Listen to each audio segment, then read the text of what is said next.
இந்த வகையீட்டு கேள்வியை பார்ப்போம். y சமன் ln ரொட்டுக்குள்ள 1 + sin x அது கீழே 1 - sin x. சரியா? இப்போது இந்த y சமன் ln வகையிட சொல்லிக்காங்க. அப்போ நம்ம இது எப்படி போடணும்? 1 + sin x கீழே 1 - sin x அரையாம் அடுக்குன்னு போடலாம். இப்போது இந்த அரையாம் அடுக்கு முன்னுக்குள்ளே வரும். அப்போ அரை ln 1 + sin x இன் கீழ் 1 - sin x. இப்போ இதை நம்ம மடக்கை விதி அந்த இதில், அதாவது லொக் அந்த இதில் எழுதணும்னா தனித்தனியை பிரித்து y சமன் அரை ln 1 + sin x minus ln 1 - sin x. சரியா? இப்படி எழுதலாம். இப்போ நம்ம என்ன செய்வோம்? தனித்தனியாக வகையிடுவோம். dy இன் கீழ் dx இந்த அறை அப்படியே வச்சுக்கிட்டு இதை வகையிட்டேன்டா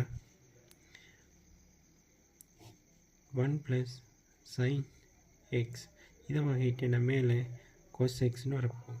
அதேமாதிரி மைனஸ் இவரை வகையிடுவோம் 1 - sin x அப்படின்னு வரும். இப்போ இதை வகையிட்டேன்னா மேலே கொஸ்ன்னு வரப்போம் cos xன்னு வரப்போகுது. இப்போது இவ்வளோத்தனை வகையிட்டேன். அப்போ இங்கே ஒரு மைனஸ் ரீதியில் இந்த மைனஸ் இங்கே வரும். அப்போ அவர் இதோட பெருக்கப்பட்டு என்ன ப்ளஸ்ஸை மாற்றிவிடும். அப்போ dy இன் கீழ் dx சமன் அரை 2 இந்த cos x + cos x. இப்போ இவங்களை போமாசி எடுத்து குறுக்கு பெருக்கீங்கன்னா 1 - sin வர்க்கம் எக்ஸ்னு வருவாங்க. இவங்க ரெண்டு பேரும் என்ன செய்வாங்க? மாற்றி இங்கே பெருக்கப்படுவாங்க. 1 - sin x இங்கே 1 + sin x. அப்போ இங்கே இந்த இதுவும் இவரை வெட்டுப்பட்டுருவாங்க. அப்போ இங்கே என்ன மிச்சம்? 2 cos x இன்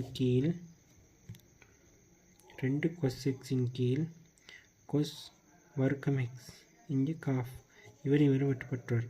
அப்போ dy இன் கீழ் dx.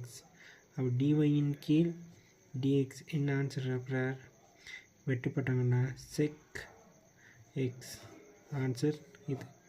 அப்போ இந்த இடத்த சின்ன ஒரு ஐடியா ஒன்று வந்து அந்த ஐடியாவை எடுத்தோன்னா ஆன்சர்